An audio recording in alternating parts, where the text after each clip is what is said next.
Hello, BookTube. Well, to put it mildly, I feel like I owe you a mail haul.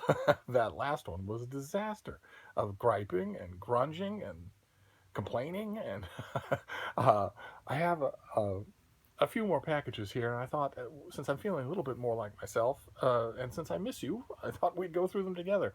First of all, starting with something, since I want to get right back to complaining, starting with something which has been annoying the crap out of me since it arrived. It's this thing. Look at the size of it. The book was on a conveyor belt. This thing was stamped onto it on both ends, up and down, and it is huge and unwieldy. The other packages don't go on top of it. It slides off any piece of furniture. I'm going to be glad to see the end of it. So we'll do that first.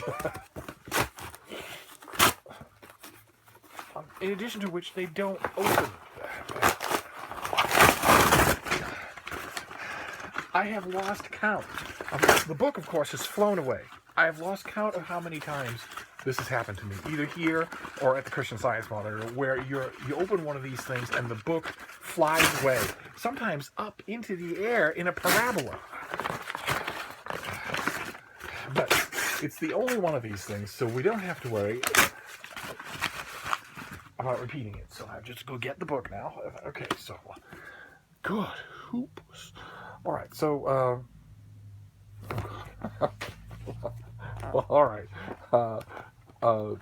I did not request this, and I don't understand what it is. So the pub sheet is here. It's by Patty Schemmel, and it's called "Hit So Hard," a memoir. It's a memoir by Patty Schemmel. I guess that young man is Patty Schemmel, and it's drummer of Hole. Is Hole where Patty lives? Why would anybody call their town Hole?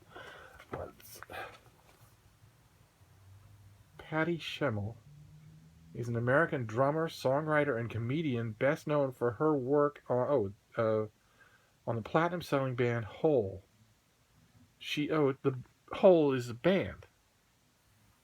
She's on the board of the Rock and Roll Camp for Girls in California, a non-profit organization that teaches girls all over the world that it's okay to be loud.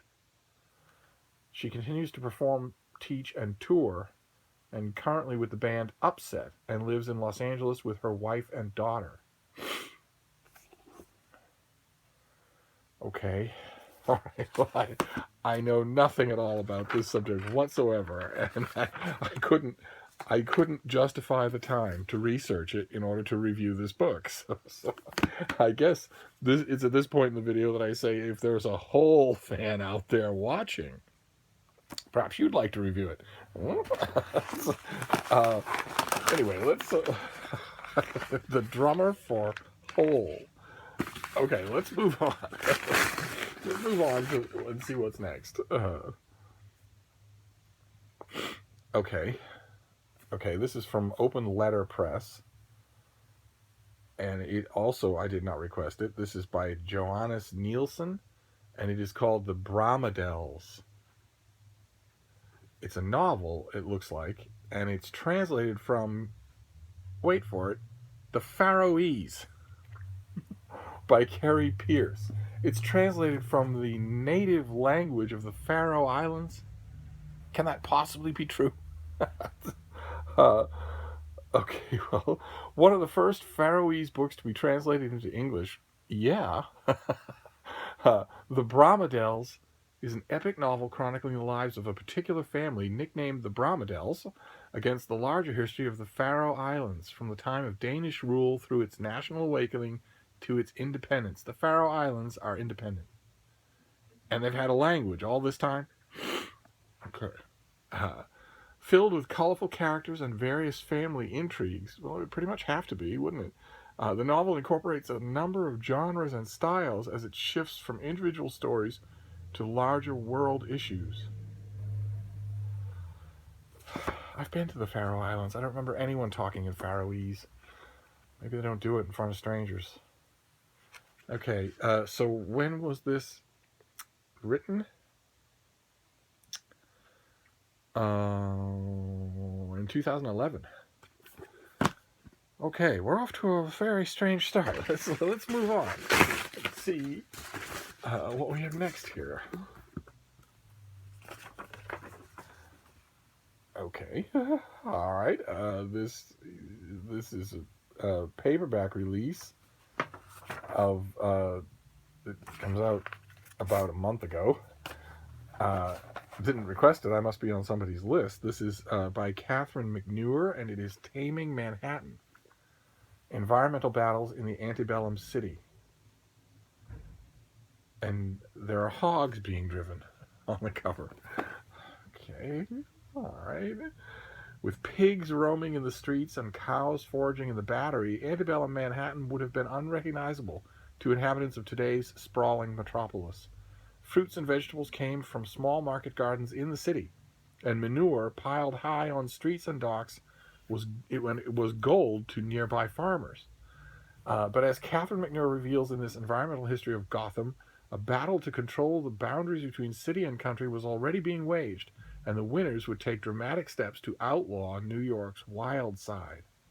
Okay, well, that does sound interesting. I don't know what it's doing in my mail. Certainly something that I will read. But what a weird mail haul! We've got one chance left at a Steve book, but this thing is thin. It's too thin to be a Steve book. So who knows what this will be? Let's somehow get it open here.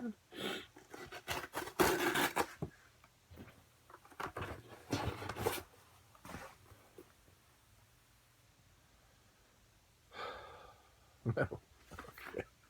All right. Okay. All right. Well, I'm starting to feel like I still owe you a mail haul. This is due in November. This is The Woman in the Camphor Trunk by Jennifer Kitchenlow. An Anna Blank mystery.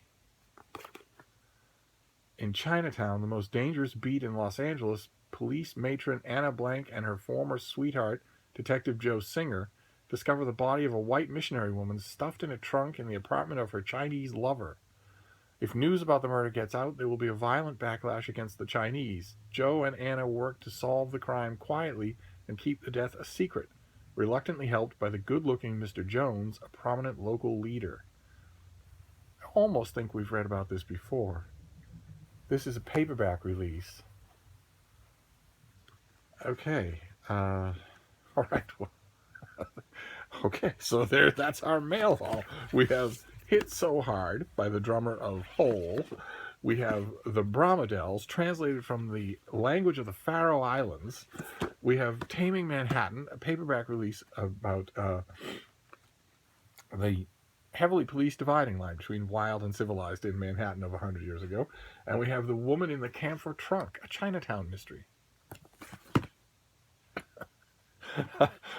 but at least we don't have jackhammers, we haven't had sirens, and we haven't had dogs going crazy, and I'm not quite so hoarse and drippy. So we'll look on the bright side. I'll wrap this up for now, and I'll see you soon. Thank you, BookTube.